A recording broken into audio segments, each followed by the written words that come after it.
Good morning, mayors and commissioner. 2.5 years ago, when this whole pandemic started, we rallied outside of this building month after month with a very clear message. The lockdowns would do more harm than good.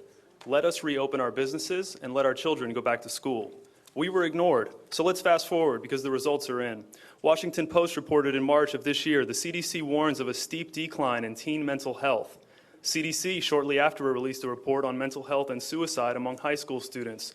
During the pandemic, they found 37% of students experience poor mental health, 44% experience persistent feelings of sadness and hopelessness, 20% seriously considered suicide, and 9% attempted suicide. Daily Mail also reported more and more experts say lockdowns did not prevent people from dying, call it a monumental mistake on a global scale.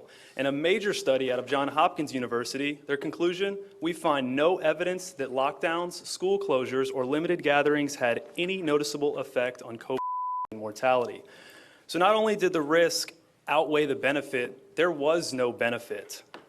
I could go on, but I have limited time here.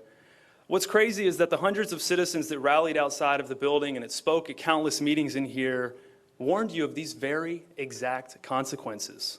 You called us a circus. You see what's going on outside. In my humble opinion, it's much of a circus. When we pushed back on the mandates, you called myself and your own firefighters liars and purveyors of misinformation. If anybody is lying, you are lying, sir. But that's okay because shortly after that, we teamed up with those local firefighters and the governor, and you were stripped of your local authority on lockdowns and mandates. Let the record state that we gathered in very large groups nonstop, never wore masks, never distanced, never got vaccinated, and not one person in our group died from COVID. We were consistently told that we would get sick and die. How is it possible that the people who ignored all the guidelines had no issues? I could talk about the fallout from the vaccine, but we're going to save that for the next meeting. The sources will be in your inbox. Thank you very much.